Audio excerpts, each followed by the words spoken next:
In this short video, we'll show you how the Dynalogix 5 door controller uses multiple password levels to protect the door against unauthorized changes. There are 3 password levels in the Dynalogix 5: user level, dealer level, and Dynaco level. The lock icon with illuminated stars indicates the access level.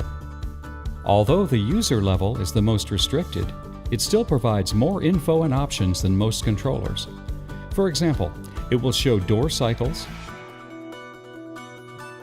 and most frequent activation methods. A log file can help diagnose issues with phone support. The user also has access to set the door's limits.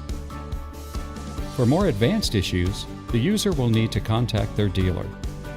The information on this screen is read-only for the user, but can be modified by the dealer. Each dealer has their own password, which is programmed into the door at manufacturing.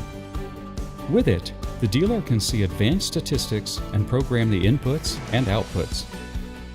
The dealer can also set the parameters for the wireless detection device. Most importantly, the dealer can schedule periodic maintenance reminders. The Dynaco password is primarily used to set up the door during manufacturing and to ensure the controller, drive, and peripherals all work together optimally.